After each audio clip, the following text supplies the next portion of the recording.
So now at this point, I've drawn enough male figures. I'm gonna draw a few female figures. Um, I'm gonna start with this one, and this is a female figure that's gonna be in perspective, kind of coming towards us a little bit. This is a figure that I draw fairly often. I guess derivations of this one way or another. Um, Hopefully kill two birds with one stone here. Draw a decent looking female figure and also show a little bit of foreshortening. And a bit of a different type of foreshortening, because this is going to be a much more sleek figure than a male figure would be.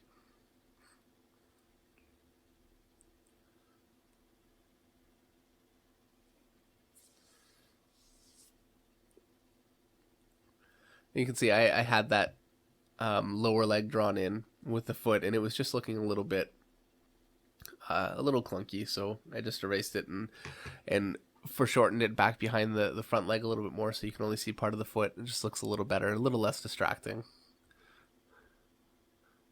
Notice my head is not just drawn on top of my neck. It's actually extended out from it, because the neck extends the head out.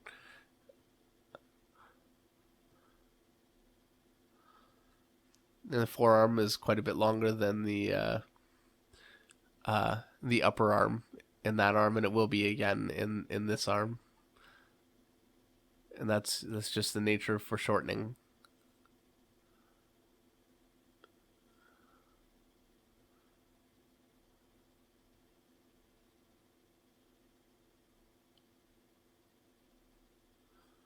And here, if you notice, the breasts actually extend down below onto the stomach, but they're not on the stomach. They're just overlapping the stomach and coming back up. Like it's just because they're pushed towards you in front of the stomach. But whenever I draw that, I always feel like I'm connecting them practically down onto the stomach. It's always a little strange for me to draw that, and as a result, I always, and you'll see I'll do it here, I'm sure, I always bring the rib cage down a little bit so it's visible.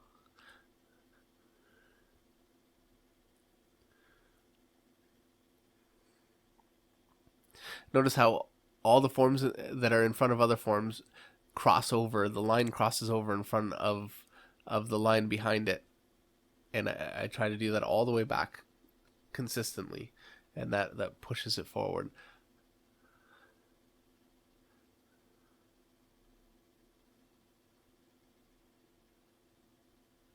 So I'm crossing that in front and that in front, and now it really looks like it's coming out towards you.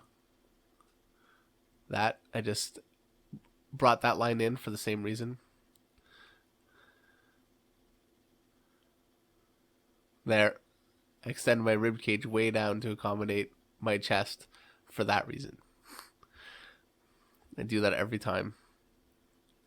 And I've seemingly never found a way to compensate in my underdrawing for that that eventuality. Happens to me every time, and every time I don't plan for it properly.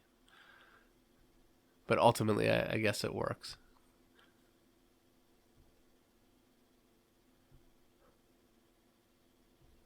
And I think it's a good example of how having an underdrawing that's inadequate in some way will affect you your whole career. I'll be 60 years old. I'll still be doing that.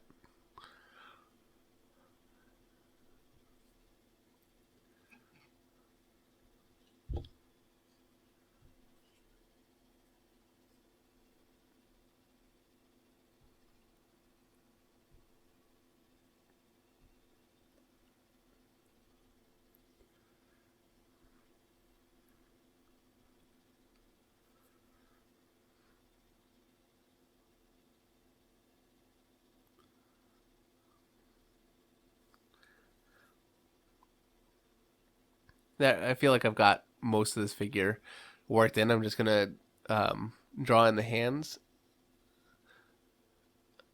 Uh,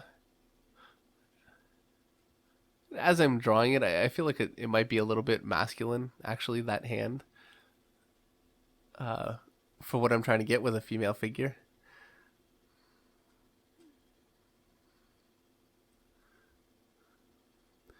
I'm just gonna refine some of the things that I feel like weren't quite working for me as well as I would have liked.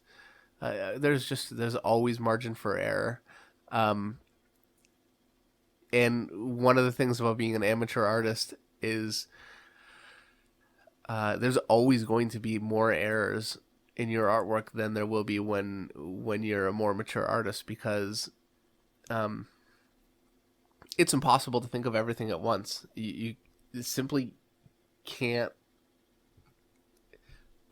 be aware of every single thing that you need to be aware of in your artwork at any given time. You need to get your art to the point, get most everything to the point where it's just second nature for you, and you just do it and you don't have to think. And when you get to that point, you'll be able to think about some of the more broad things that go into your artwork, like the mood that you're trying to set, and the composition of the overall picture starts to become more important, and you can start to deal with those sorts of concepts. But when you're just learning how to draw, the figure itself is overwhelming as it is, and you'll find that you'll make a lot of mistakes that you just don't see at the time. It's just too much to take in at once, and that's why it really has to be trial and error, and it has to be over a certain period of time. Different artists develop faster than other artists. I don't think that really necessarily has a direct correlation to how well an artist will ultimately develop. I think how well an artist ultimately develops is really based on the amount of work that an artist is willing to put in. Talent will bring you a long way, but it's determination more than anything else that measures the difference in one artist's career compared to another's. I mean, the road is pretty littered with artists that are more talented than everyone else, and sometimes I wonder if it's so easy for some of those artists that they don't take their work as seriously. It's not the struggle that it needs to be to become a passion, you know.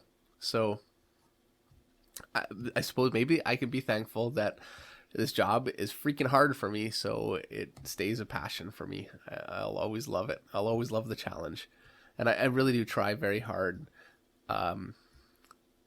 to keep learning and keep improving. It's very very difficult to avoid stagnating and just doing the same thing. And actually, it's more likely that you'll slide back than stagnate. I think you might be a little bit more lucky to stagnate, and that's just. I think as I get older as an artist, that's the struggle. Just not losing it, and still being able to grow and finding ways to grow that don't compromise the style that I've developed that has gotten me the success that I've got so far. It's such a subtle balance. So here I'm going to draw a figure that I've drawn a couple times so far today, and this is a figure with the chest pushed the opposite way from the pelvis. I'm just going to take this one a little bit further with detail and finish it up. You can see I've got little balls again for the leg bones, just so I can see for myself where to put the legs. I always find that's very helpful for me.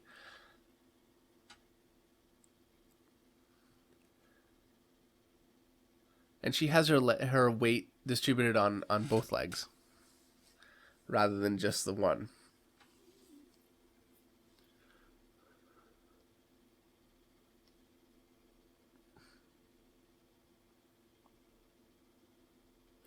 I'm going to rest her hand on her hip. And this one I'm just going to let dangle. And I'm going to make sure to angle her head the opposite way from her shoulders. And there it is. That's a pose I'm fairly happy with. It's got a certain amount of life to it, so I think her arm could use a little bit of work. I'm just gonna fix that up just a little bit. Now I'm gonna erase this figure down so I can start to get it in there a little bit more tightly.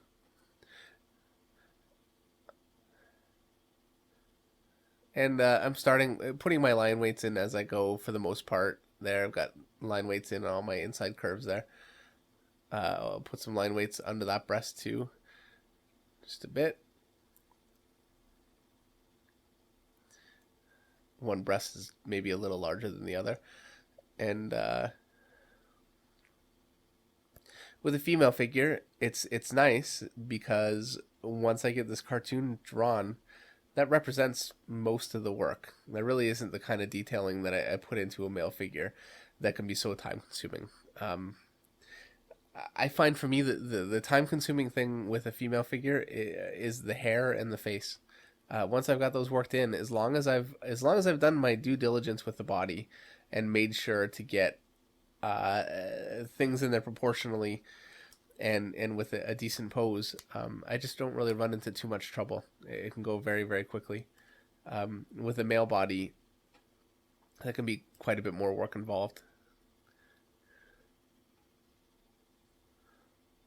And with this one, it seems like what I had is working for me. I'm really not running into too much trouble, so I'm just going with it, tightening it up. I find it at conventions, I draw a lot of sketches at conventions for people, and that could be a bit of a stressful experience because they're standing right there watching while you're drawing and watching their picture develop. And um,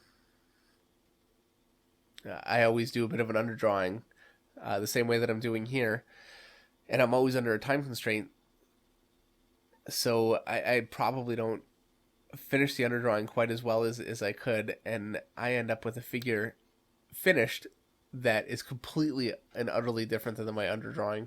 You know, it'd be a third bigger or smaller or whatever. Whereas here, I'm basically tracing what I have underneath. It's a much nicer way to be working, rather than chasing massive errors while I draw. And you can see I'm going in again, line weighting and making sure to shore up my connection points as I go. So this is resulting in a fairly complete figure.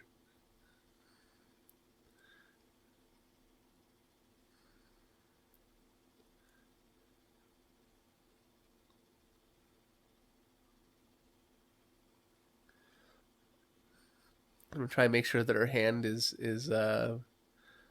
fairly sleek and feminine.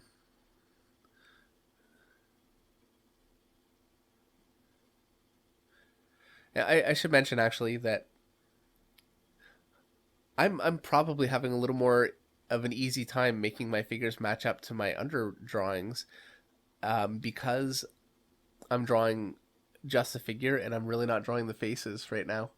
A lot of times, what will happen is I'll draw the face and it won't end up matching the underdrawing of the head, and as a result it doesn't fit on the body quite the way that I would have liked, and I end up having to completely rework the body. But I found over the years that a woman's face and head is important and difficult enough that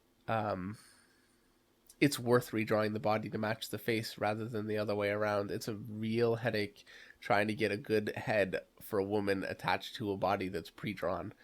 So I always draw the face and the hair first, and this is always drawing a woman for me. I spend the first if it's a 2 hour picture, I spend the first hour and a half on the face and the hair, and then the last half hour on everything else.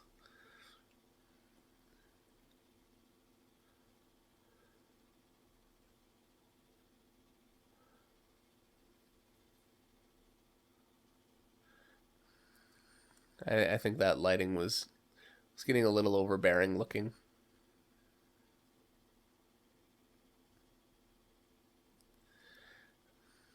I find actually, as much as it really doesn't make much sense and should not be that way.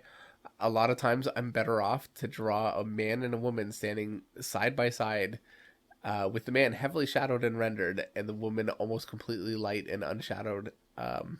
Even though it's completely wrong and should never ever happen, at least uh, at least it can stay attractive, which keeps me in better shape than if I would have gotten carried away with a woman.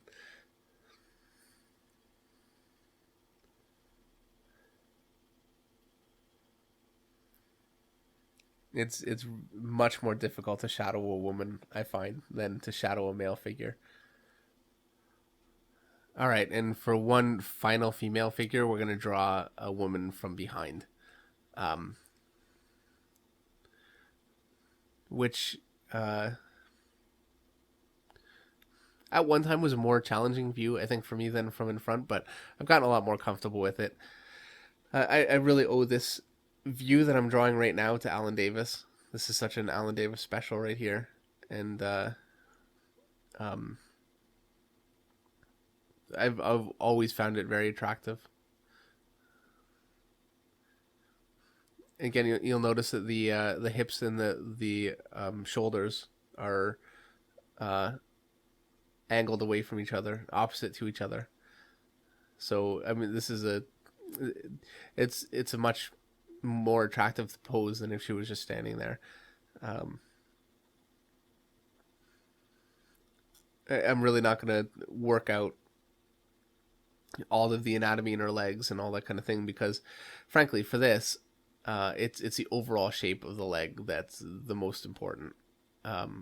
With a female, I'm really not going to define too many of those things.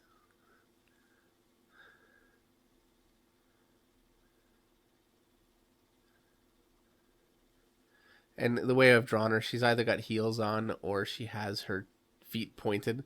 But um, either way, I have to admit, if I'm drawing a woman without heels, I'll tend to point her feet because it makes her legs longer and it just looks much more attractive. So it might be a little bit unrealistic that a woman's just walking around on tippy toe. But it's also a little unrealistic that a guy is walking around with his chest heaved out and his stomach sucked in, and his fist clenched all the time. So it's just comic books. Certainly the way that I like drawing comic books.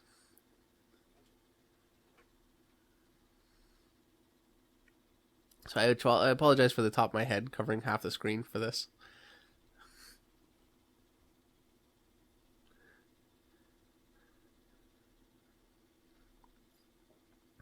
This one's coming along fairly quickly.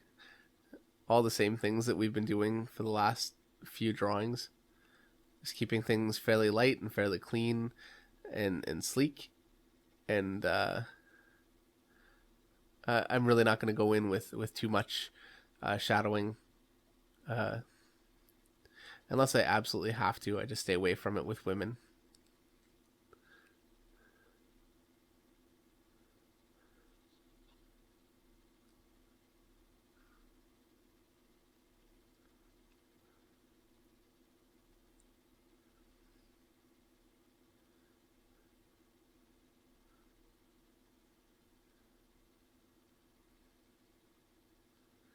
I think it's getting a little late in the day for me with this drawing. So I'm kind of losing the plot a little bit. I've got my head under the camera. I'm just immersed right now, not thinking about the job.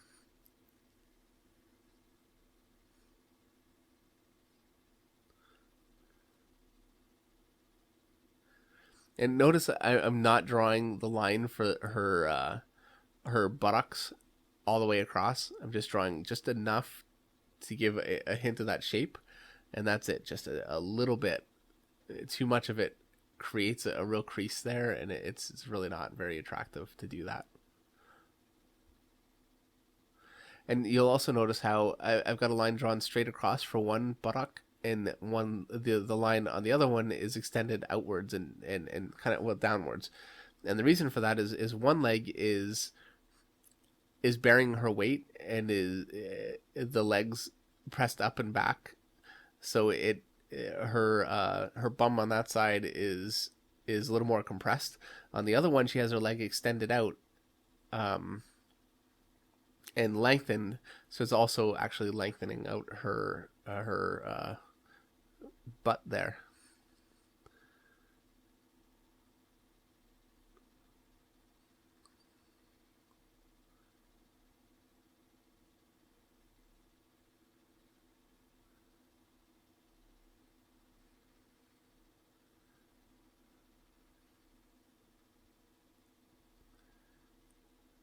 I think I just finally looked at the camera and realized that my head has been in the shot for the last few minutes, so we should be good from here on out.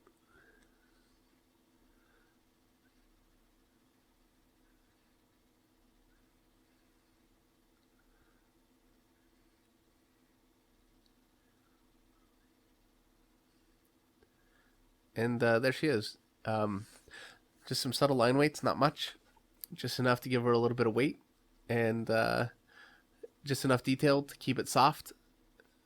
And I feel like I'm fairly happy with that one.